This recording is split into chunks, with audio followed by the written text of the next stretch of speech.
A poucos minutos do aeroporto de Estrasburgo, Droga! um Airbus A320 se choca contra o topo de uma montanha.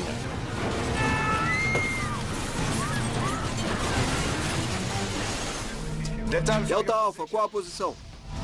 Há sobreviventes, E entrei em pânico porque vi que ia morrer queimado. mas eles ainda correm um grande perigo. Está muito frio. E o que eles não se dão conta é que ninguém sabe onde eles estão. Eles poderiam estar em qualquer lugar aqui. Podemos esperar que isso aconteça na selva ou numa floresta tropical, mas não numa área densamente povoada. Antes que os investigadores possam começar a investigar o que causou o acidente do voo 148 da Air Inter, eles precisam primeiro encontrar o avião.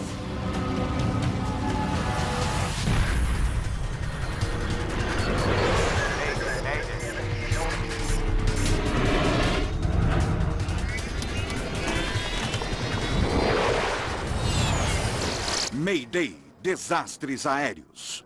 Esta é uma história real baseada em relatórios oficiais e relatos de testemunhas.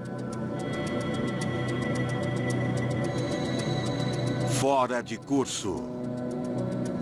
20 de janeiro de 1992. O voo 148 da Air Inter partiu de Lyon, França. 124, 95 décimos, obrigado.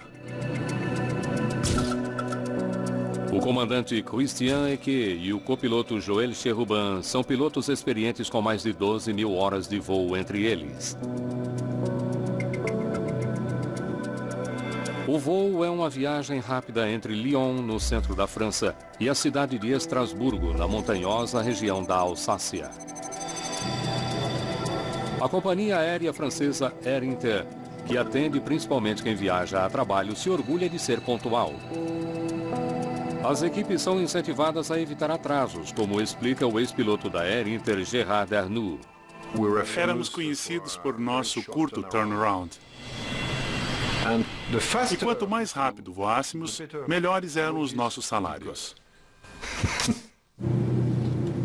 Já voamos 35 minutos? 41 minutos.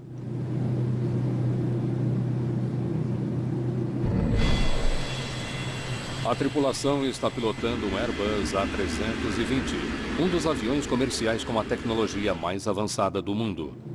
Mesmo antes da decolagem, os pilotos programam o piloto automático para pousar em uma pista específica em Estrasburgo.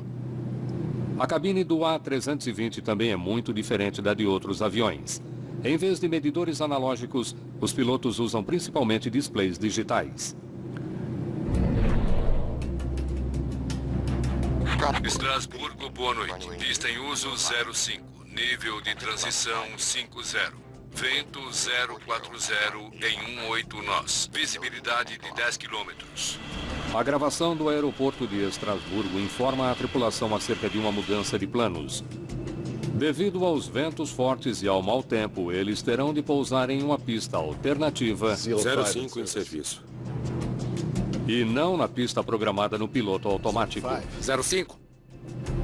Que tipo de vento estão nos dando? 18 nós. 18 nós. O comandante é que não gosta da ideia de mudar de pista. Sem chance. Ele esperava usar a pista 23, uma aproximação que permite ao piloto automático uma correção de navegação precisa. A nova pista, pista 05, é cercada por terrenos montanhosos que podem interromper os sinais de rádio enviados para o piloto automático. Se seguirmos o procedimento para a pista 05, nós... Não. O comandante é que sugere um meio termo. Estou colocando a pista 23 de volta. Caso contrário, não posso fazer a intercepção. Ele programa o piloto automático para voar para a pista 23. Entretanto, perto do aeroporto, o comandante irá assumir os controles e fazer um pouso visual na pista 05. Está programado para 23? Sim. Tudo bem. Senhoras e senhores, vamos iniciar a aterrissagem. Nicolai Escorias é estudante universitário. Era um dia calmo. Eu ia ver minha namorada em Estrasburgo. Por isso eu estava muito feliz. Entendido, 854. Prossiga para a GTQ. Nível do ar 140. Contato Reims. Alfa Delta Estrasburgo. Sim, nós pretendemos continuar a fazer um ILS na pista 23 e depois uma indireta para a pista 05. O controlador de Estrasburgo avalia o plano do comandante. Alfa Delta. Ele o adverte que provavelmente haverá um atraso devido ao tráfego pesado. Como teremos 3 decolagens em 05, vocês correm o risco de uma espera a 5.000 pés. Não vamos criar confusão descendo a velocidade máxima. Se eles tivessem avisado com antecedência. Alfa Delta Estrasburgo. Estou ouvindo. Sabendo da frustração do comandante, o controlador oferece ajuda. Se quiser, posso levá-lo com radar até Andlo, a 5.000. Andlo é um ponto de navegação na aproximação da pista 05. Ele ajuda os pilotos a alinhar o avião para o pouso. Sim, isso é bom. Sim. Entendido. Então, vire à esquerda para a posição 230 graus. 148. À esquerda para a posição 230 graus. Aí está. Isso vai lhe poupar algum tempo. Como a pista 05 não permite uma aproximação completa do piloto automático, o comandante deve calcular o ângulo de descida por conta própria. Isso dá 3,3 graus.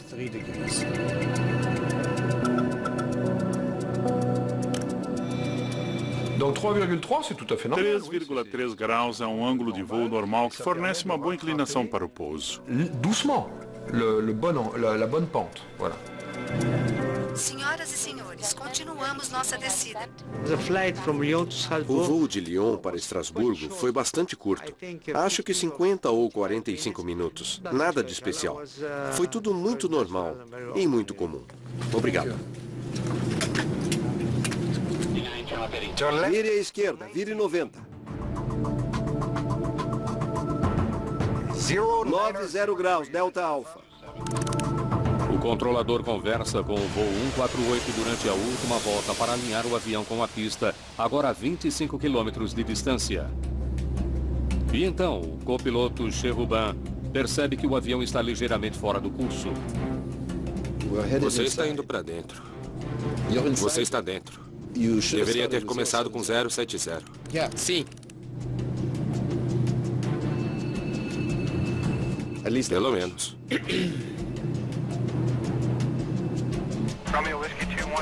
O controlador também percebe que o avião está fora de curso. Inter Delta Alfa. Ele perdeu o alinhamento com Andlo, o guia eletrônico da pista. Delta Alfa, você está passando à direita de Andlo. No entanto, ele autoriza o pouso. Autorizado para aproximação final 05. Delta Alfa. O comandante inicia a sequência para pouso. Flaps para 2. Flaps para 2. Flaps em 2. Baixar trem de pouso.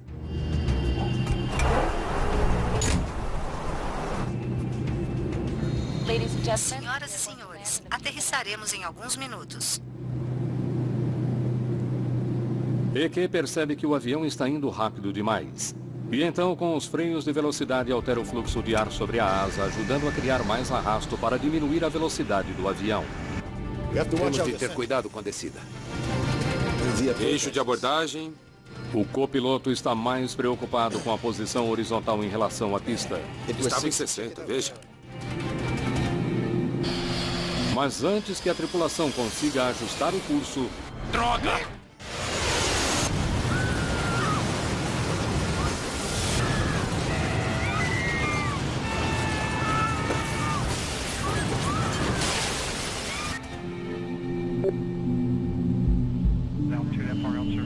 Delta Alpha, your position? Delta Alpha, qual a sua posição? Air Inter, Delta Alpha, Estrasburgo?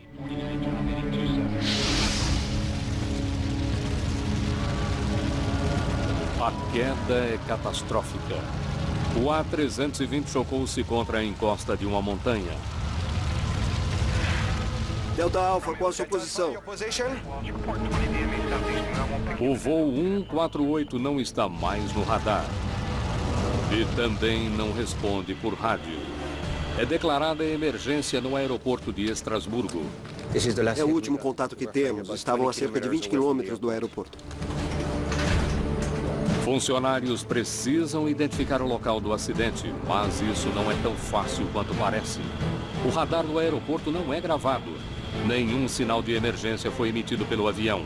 E, surpreendentemente, ninguém relatou ter visto a queda de um avião. Poderiam estar em qualquer lugar aqui.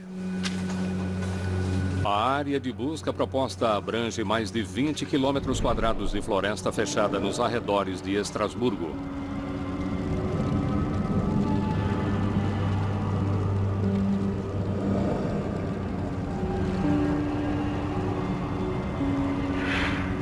Nicolai Scorias sobrevive à queda do voo 148 da Air Inter com apenas ferimentos leves. Tirei o cinto de segurança e me levantei. Tentei achar a minha mala no armário, mas não havia armário algum.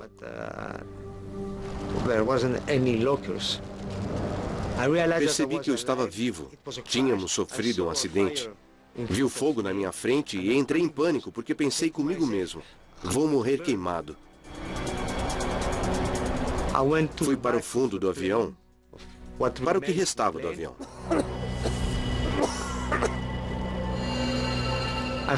E encontrei alguns outros sobreviventes. Vamos, vai explodir!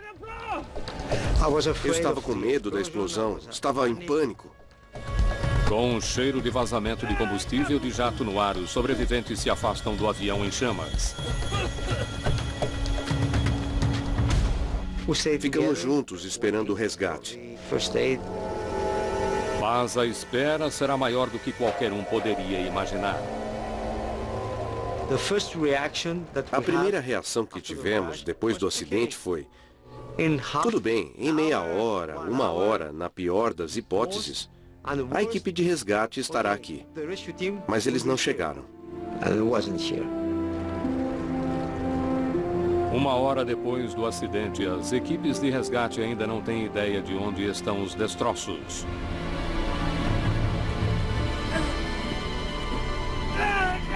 Scorias e os demais passageiros enfrentam agora uma nova provação. Sobreviver a temperaturas abaixo de zero em uma floresta escura e isolada.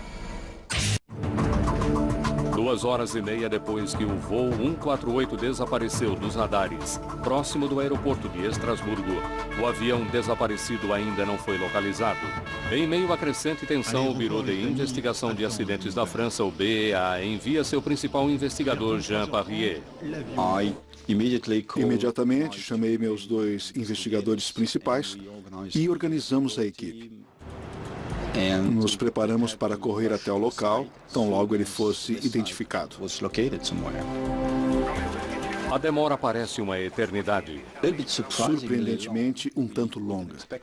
Podemos esperar que isso aconteça na selva ou numa floresta tropical, mas não numa área densamente povoada, como a região de Estrasburgo.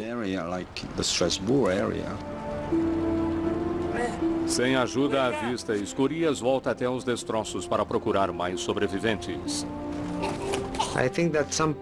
Acho que algumas pessoas que morreram poderiam ter sobrevivido se as equipes tivessem chegado mais cedo.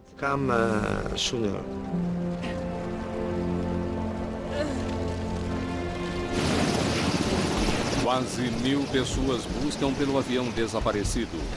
Entretanto, 3 horas depois do acidente, ainda não há sinal dele. Frustrado, Scorias sai em busca de ajuda. Ele encontra uma equipe de televisão que tentava encontrar o avião. Mas sem quaisquer destroços à vista, a equipe reage com ceticismo. Eles não esperavam que houvesse sobreviventes de um acidente de avião. Ei, vocês têm que acreditar em mim. Eles não acreditaram que eu fosse um sobrevivente. Mas acredite, eu era. E meu rosto estava escuro devido à fumaça e a querosene e tudo mais. Venham! Os jornalistas o acompanham até o local do acidente, onde encontram mais 8 sobreviventes.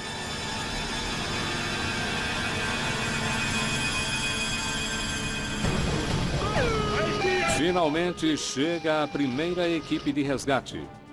O local do acidente fica perto do topo do Monte Saint-Odile, de 762 metros, a 19 quilômetros da pista. Fomos encontrados 4 horas e meia depois. Por isso foi uma bagunça. Eu estava realmente muito frustrado com o fato de estarmos a 20 quilômetros de Estrasburgo e eles não conseguirem nos encontrar.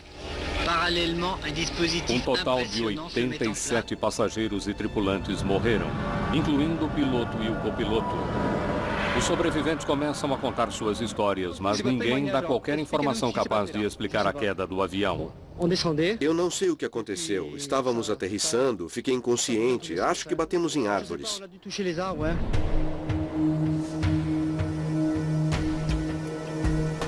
O americano Bob McIntosh, investigador da NTSB, chega ao local do acidente. O BEA da França, percebendo a atenção internacional que o acidente teria, embora se tratasse de um voo doméstico, convida um grupo internacional de investigadores de acidentes para se juntar a eles. Jean Parrier, bem-vindo à equipe. A primeira prioridade para os investigadores é recuperar as caixas pretas do avião. Ainda não recuperamos os gravadores. Com as caixas presas na cauda do avião em chamas, qualquer atraso pode lhes custar caro. Ficamos muito ansiosos sobre o estado da fita. Seria possível ouvi-la? Será que conseguiríamos as informações críticas que precisávamos? Na França, os acidentes de avião também são investigados pela justiça. Parrier e sua equipe não têm permissão de acesso ao local até que os funcionários judiciais tenham as caixas pretas em seu poder. Lembro da Gendarme Aérienne, a polícia dos transportes, cercando o local e nos mantendo longe dos destroços por algum tempo. E estávamos muito desconfiados desses observadores internacionais. Talvez devêssemos esperar. Até mesmo tirando fotografias, o que nos surpreendeu. Em um acidente anterior à queda do voo 296 da Air France em 1988, os investigadores levaram 10 dias para entregar as caixas pretas à polícia. Ainda existiam boatos de que as caixas teriam sido adulteradas. Desta vez, a polícia está mantendo os investigadores afastados. Lembro de ver as brasas brilhando e o gravador de voo ali, sem que eu pudesse intervir e dizer: resfriem aquilo o mais rapidamente possível. Depois da meia-noite, as caixas são tiradas do avião e enviadas para a análise. Os investigadores só esperam que não seja tarde demais. Elas estavam extremamente quentes, pareciam danificadas e queimadas. À luz do dia, os investigadores conseguem algumas primeiras pistas no próprio local do acidente.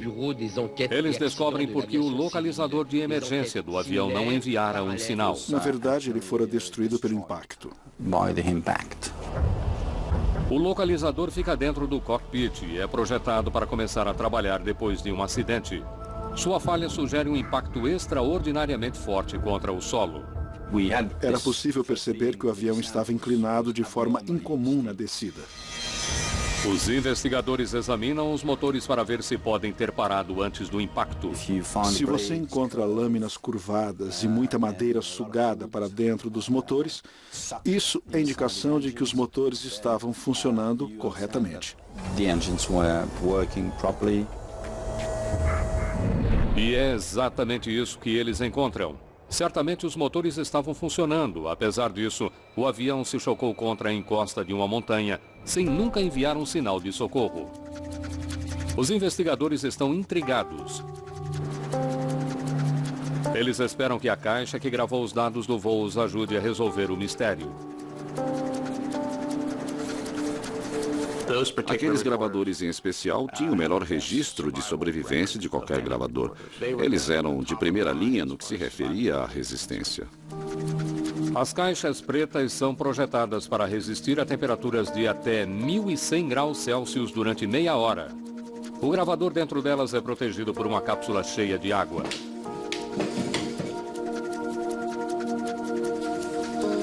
Quando o gravador esquenta, a água se transforma em vapor, absorvendo energia e, na verdade, liberando o vapor através de pequenos orifícios. Mas quando o gravador de dados de voo é aberto, os pesquisadores descobrem algo perturbador. O gravador digital dos dados de voo fora totalmente danificado. Era impossível ler qualquer coisa. Ele havia sido submetido ao calor por mais de 30 minutos.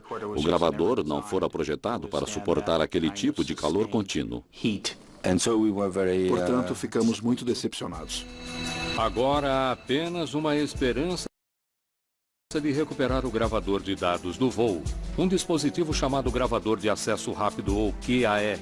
Trabalhadores da manutenção usam o QAR para acessar os computadores do avião, mas ele também registra alguns dados do voo. Ao contrário das caixas pretas, o QAR fica próximo do cockpit. Os gravadores de acesso rápido não são protegidos, eles estão acima, na extremidade dianteira do avião, normalmente no painel eletrônico, e são geralmente destruídos devido aos danos provocados pelo impacto.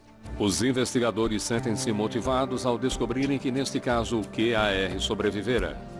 Entretanto, uma análise mais detalhada transforma o otimismo em frustração. Os últimos 20 centímetros da fita tinham sido queimados e esticados, danificados a tal ponto que não conseguiríamos usá-los em uma máquina. Não conseguiríamos acesso aos dados. Os investigadores estão ansiosos para recuperar os dados e, portanto, tentam uma técnica experimental conhecida em inglês como Garnet Technique, através da qual uma luz é emitida através de uma lente mineral feita de almandina. Pode-se usar uma almandina vermelha escura para visualizar os impulsos magnéticos que estão gravados na fita.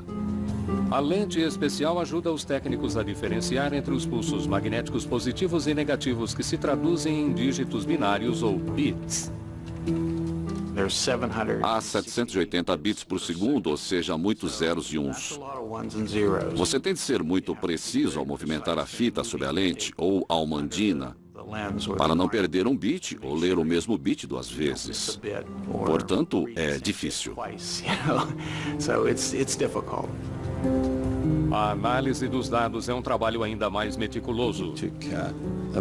Levamos cerca de um dia para ler 1 segundo de gravação. Qualquer segundo adicional recuperado poderia revelar algo que faria diferença.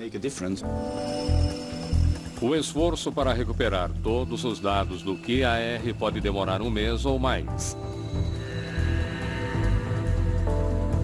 Enquanto isso, o foco da investigação se volta para o gravador de voz da cabine, posicionado logo acima da outra caixa preta. O gravador de voz, que estava a poucos centímetros de distância, mas fora das cinzas, tinha o ar passando por ele e resistiu. A gravação revela a ansiedade por parte do comandante no início do voo. Está se posicionando para 23? Sim. Os investigadores sabem que a aterrissagem na pista 05 requer o que se chama de aproximação de não precisão. Isso significa que os pilotos recebem orientação eletrônica apenas sobre a sua posição horizontal esquerda e direita. Eles não recebem orientação no que se refere à altitude. A aproximação de não precisão é significativamente menos exata. Não é realmente difícil, mas menos confortável. 05? Que tipo de vento estão nos dando? A aproximação de não precisão aumenta a pressão sobre os pilotos. Os investigadores também ouvem que o comandante tinha preocupações sobre a aterrissagem na pista 05. 48 Delta Alpha, você é o primeiro para VOR DME, pista 05. Pista 05, 05. 10 náuticas. Isso não vai dar certo. Há muita tensão nessa aproximação de não precisão. Procurando saber o que poderia ter causado tal desconforto, os investigadores pesquisam os treinamentos de pilotos na Air Inter. Eles descobrem que a maioria dos pilotos não tinha treinamento extensivo para aterrissagens com a aproximação de não precisão no novo A320. Acho que deveríamos ter tido o dobro do treinamento se comparado ao treinamento em um avião mais antigo. Investigadores pedem à companhia aérea registros detalhados sobre o histórico do piloto relativo à aproximação de não precisão. E ficam intrigados com o que descobrem. O comandante EQ havia aterrissado em Estrasburgo inúmeras vezes, mas nunca um A320 com uma aproximação de não precisão. Não vamos criar confusão descendo a velocidade máxima. É evidente que o comandante estava apreensivo em ter de executar um pouso que ele nunca tinha feito antes. Acho que o comandante estava preocupado em fazer isso em um tempo mínimo, com um mínimo de atraso. Já voamos 35 minutos? E o copiloto estava preocupado em não ficar em apuros por ofender o comandante. Pelo menos. Uma investigação ainda maior sobre o histórico do trabalho do piloto revela algo mais. Embora os dois pilotos tivessem voado mais de 12 mil horas entre eles, o A320 bastante avançado era agora algo novo para eles.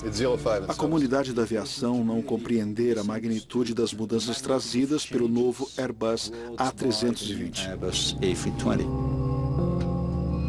O comandante tinha apenas 162 horas no A320 e o copiloto ainda menos, apenas 61 horas.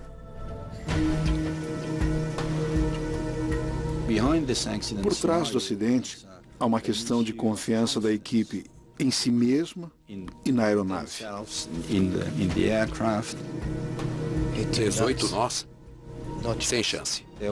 Na verdade, eles não estavam preparados para voar naquele tipo de situação. Se tivessem nos avisado com antecedência, droga! Os investigadores concluem que o treinamento da tripulação era insuficiente. Mas isso não era o suficiente para explicar o acidente. Droga!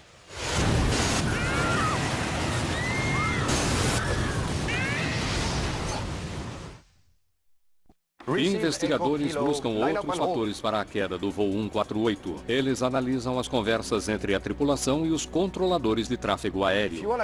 Se quiser, posso levá-lo com o radar até Andlo a 5.000. Sim, isso é bom. O vetor radar torna o voo mais fácil. O comandante estava satisfeito porque estava reduzindo a sua carga de trabalho. Vire à esquerda, vire 90. Com a ajuda do controlador, aquela aterrissagem deveria ter sido muito simples. Mas quando os investigadores reconstroem a trajetória do avião utilizando dados de radar de várias estações ao redor do aeroporto, eles descobrem um terrível engano. A posição 090 começou aqui. 90 graus, Delta Alfa. Mas isso não os leva para Andlo. O último vetor radar que o controlador lhes deu estava incorreto. Aquilo os enviou para... Obrigado. Mais perto da montanha. Eles estavam fora de curso por seguirem a posição que haviam recebido da vetoração radar e se viram numa situação precária na aterrissagem. Está dentro. Deveria ter começado com 070. Os investigadores também estão preocupados com a escolha de palavras do controlador ao alertar os pilotos, erroneamente, que eles estavam indo para a direita. Delta Alfa, vocês estão passando à direita de Andlo. Do ponto de vista dos pilotos, o avião estava no lado esquerdo da pista e não no direito. Aquilo só podia deixar a situação ainda mais confusa. Foi uma orientação muito precária. Porque ele não empregou a terminologia usual. Os investigadores recomendam que os controladores usem somente as direções da bússola ao dar instruções e nunca as palavras direita e esquerda. Os erros do controlador, sem dúvida, trouxeram o avião mais próximo da montanha. Entretanto, mais uma vez, os investigadores sentem que eles não têm toda a história.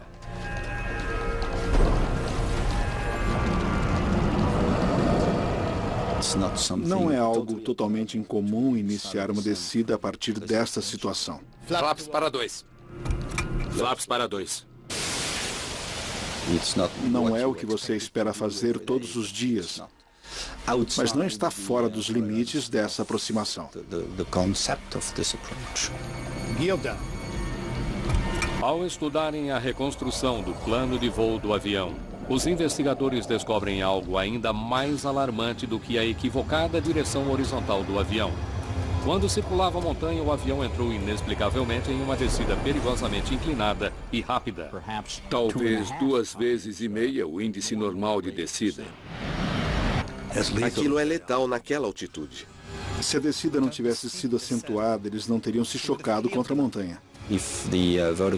Se a trajetória vertical tivesse sido correta, eles não teriam tido qualquer problema. Encontrar a causa daquela descida repentina é agora crucial para entender por que 87 pessoas morreram em um dos mais modernos aviões de passageiros do planeta.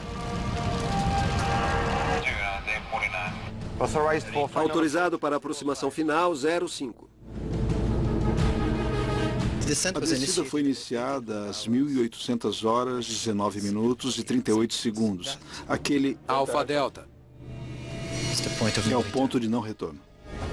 Ao estudar a trajetória do voo 148, investigadores determinam que a rápida descida começou 60 segundos antes do acidente. Não há qualquer indicação nas fitas de que a descida tenha sido deliberada. O mistério é como isso aconteceu e como a tripulação não se deu conta disso.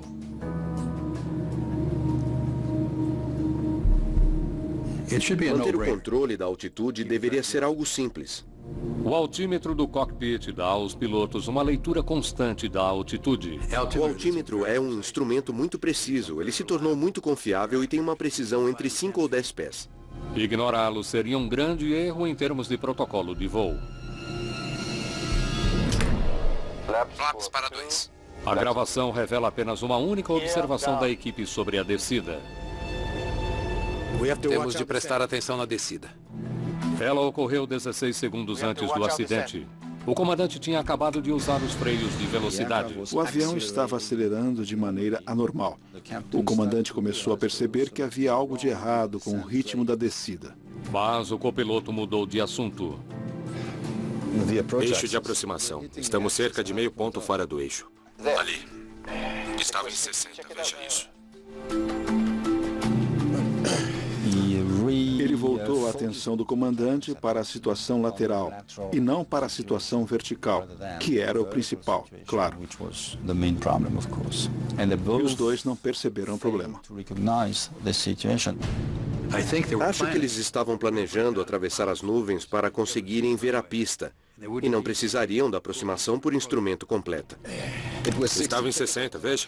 Mas o avião nunca saiu das nuvens.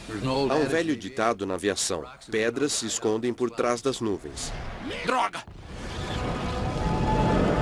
Agora parece claro que a tripulação não estava monitorando a altitude com atenção, mas um mistério ainda maior permanece. Podemos apenas imaginar, porque... O que levou àquela descida mortal? Depois de meses de trabalho, talvez os investigadores finalmente tenham a resposta. Todos os dados de voo disponíveis no gravador danificado de acesso rápido foram recuperados. Estávamos muito ansiosos para conseguirmos ler o máximo possível.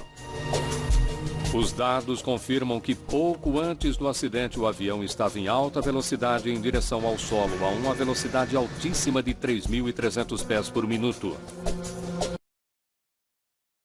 A descida estava perigosamente inclinado, muito maior que os 3,3 graus selecionados pelo comandante.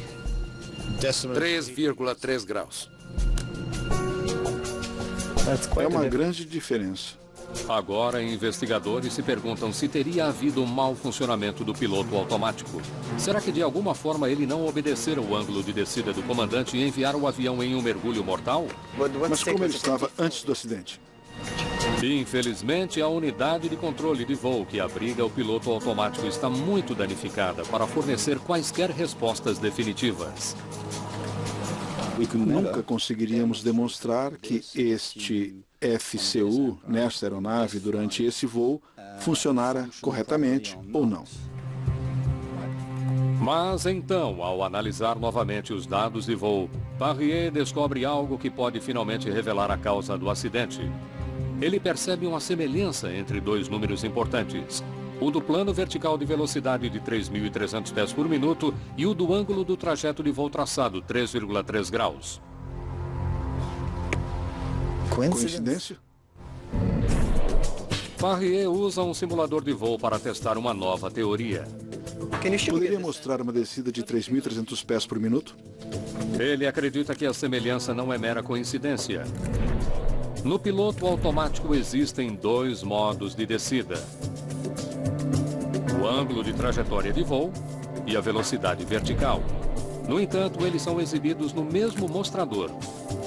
Por isso, 3.300 é abreviado para 33.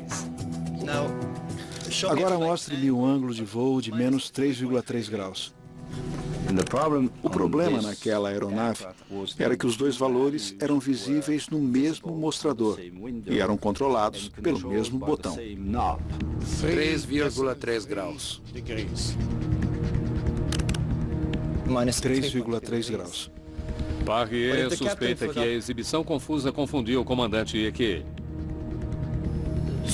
Então não seria difícil cometer aquele erro, não é? É muito fácil se confundir se você não estiver atento.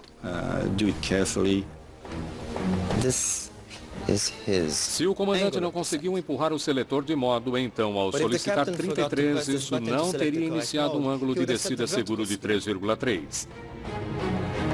Em vez disso, isso teria colocado o avião em uma velocidade de descida mortal de 3.300 pés por minuto. Dois meses depois do acidente, outro avião da Air Inter entra em uma perigosa e acentuada descida pela mesma razão. A equipe só descobriu o problema ao sair das nuvens. Os pilotos também haviam confundido o ângulo de trajetória do voo com a velocidade vertical. Eles tiveram a sorte de ter uma base de nuvem muito maior que lhes permitiu corrigir o problema. Pesquisas mais detalhadas revelam um problema envolvendo toda a indústria do A320. Muitas pessoas confundiam aqueles modos, principalmente durante treinamento, e muitas caíam na armadilha, mesmo após o treinamento. Ansioso para testar sua nova teoria, Jean Parrier programa um simulador com todos os dados conhecidos do voo 148. Ele então indica a mesma velocidade de descida que ele acredita que os pilotos da Air Inter selecionaram. Se Parrier estiver certo, a simulação vai acabar com o avião chocando-se contra a montanha. Mas isso não acontece. Estamos deixando passar alguma coisa. Estranhamente, isso não levou a uma queda. Toda a aproximação sobrevoava esse obstáculo por uma margem significativa. Consideramos o vento? Começamos a trabalhar com hipóteses alternativas. Vamos tentar de novo, mas iniciando a volta mais cedo. Mas nada nos dava realmente uma certeza. Não importa o quanto tentasse, Parrier não conseguia simular o acidente. Não conseguindo explicar o que havia ocorrido, ele se volta para a fabricante do avião em busca de ajuda. Obrigado por chamar minha atenção para isso. Após muita pesquisa, um projetista do Airbus chega até Parrier com uma explicação sobre um elemento pouco conhecido do piloto automático. Em situações de emergência, onde o A320 precisa mudar de direção rapidamente, o piloto automático está programado para reverter a direção do avião em 2 vezes o índice normal. A reação do piloto automático seria muito mais rápida. E esses casos ocorriam geralmente quando você estava descendo e pedia ao piloto automático para subir, ou estava subindo e pedia ao piloto automático para descer. Imediatamente voltamos para os dados no segundo em que a descida fora comandada pela tripulação. Baixar trem de pouso. Parrier descobre uma trágica coincidência. Infelizmente, descobrimos que naquele exato momento houvera turbulência. Houve uma subida muito leve, mas ali está. A turbulência momentânea levou o avião a subir ligeiramente. Isso levou a uma velocidade vertical positiva de 600 pés por minuto, durante talvez meio segundo. Foi durante aquele mesmo meio segundo que a tripulação instruiu o avião para descer. Estava em 60, veja. O piloto automático interpretou aquilo como uma emergência que exigia uma descida extremamente rápida. Poderia ser isso. Agora os investigadores estão diante de algo terrível. Será que uma rajada de vento aleatória, exatamente durante aquela fração de segundo, teria sido a diferença entre a vida e a morte? Aí está.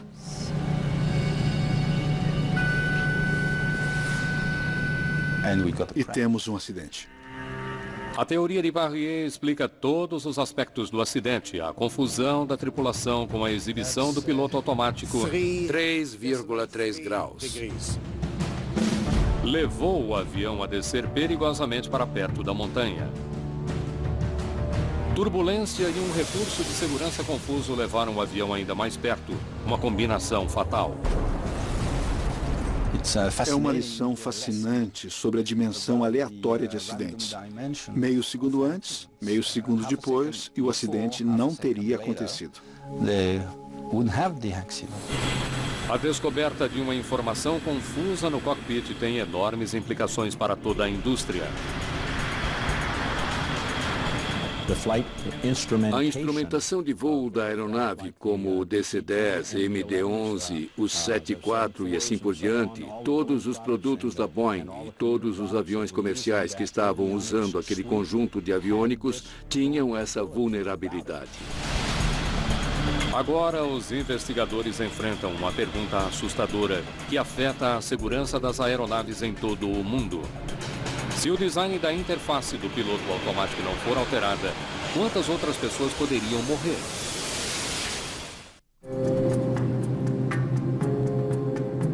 Há evidências de que o design da interface do piloto automático do Airbus A320 levou os pilotos da Air Inter a uma velocidade de descida perigosa e acidental. 3,3 graus. Sentimos a necessidade de levar a indústria a trabalhar nesse sentido. A fabricante do avião Airbus respondeu imediatamente. A principal mudança feita muito rapidamente foi a mudança do visor. Com o novo projeto, se um piloto seleciona uma velocidade vertical de 3.300, todo o número de 4 dígitos é exibido. Assim, a confusão entre um ângulo e a velocidade vertical já não era possível. Para os investigadores, permanece apenas um mistério. Todos os jatos A320 da Airbus são projetados com um dispositivo de segurança conhecido como Sistema de Alerta de Aproximação com o Solo, ou GPWS. Um radar direcionado para baixo com uma única finalidade, a de dizer a que altura o avião está do solo, qual a altura diretamente abaixo do avião. E se ele está muito baixo, um alerta é emitido. Mas o comandante é que... Temos que prestar atenção na nossa descida. Nunca recebeu um alerta e por uma razão muito simples, o seu A320 não tinha aquele alarme. Droga!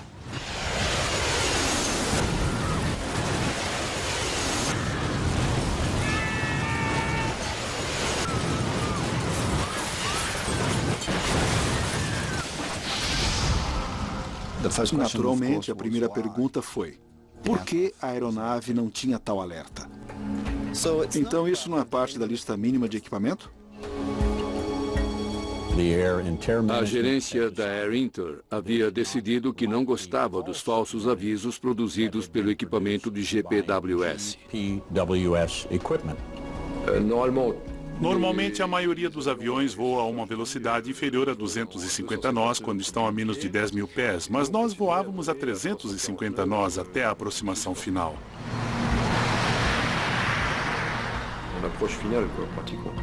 Então, a essas velocidades, o GPWS sempre emitia alarmes falsos. Il générait des fausses alarmes. Essa decisão, embora legal, impediu os pilotos de ter uma última linha de defesa antes de colidir com a montanha. É impossível imaginar que o piloto não levasse o avião para cima se tivesse ouvido o alarme. Precisamos ter GPWS em voos comerciais. Sim, essa é uma conclusão óbvia.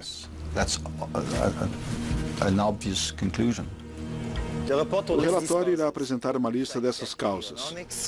Os investigadores concluem que não houve uma causa única para a queda do voo 148. A tragédia envolveu uma combinação malfadada de inúmeras falhas na indústria aérea. Fizemos cerca de 35 recomendações, incluindo treinamento de pilotos sobre o sistema de aviso de proximidade do solo. E assim por diante. As recomendações levam a grandes mudanças. Agora, os pilotos devem ter mais treinamento com o A320 antes de pilotarem esse avião. Hoje, um dos dois pilotos precisa ter no mínimo 300 horas de voo no avião. Foi estimado que 300 horas é o suficiente.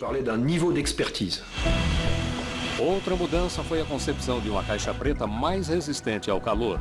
A FAA fez testes, conduziu alguns estudos com as características térmicas de incêndios após acidentes. E chegou-se a um valor de 260 graus por 10 horas. Delta Alpha, qual a sua posição? Delta Alpha, Air Inter Estrasburgo?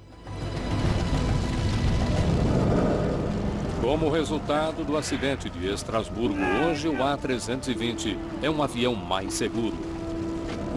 Você só consegue implementar tais mudanças se há o que as pessoas consideram uma boa razão para isso. E, infelizmente, uma boa razão continua sendo um acidente. Entretanto, o desenvolvimento da tecnologia em aviação ainda não substitui pilotos bem treinados e bem preparados. Há um velho axioma na aviação que diz que você nunca deve deixar que um avião o leve a algum lugar em que seu cérebro não tenha estado pelo menos 5 minutos antes. Este é um excelente exemplo de uma tripulação que não seguiu esse axioma em particular. Versão Marshmallow São Paulo.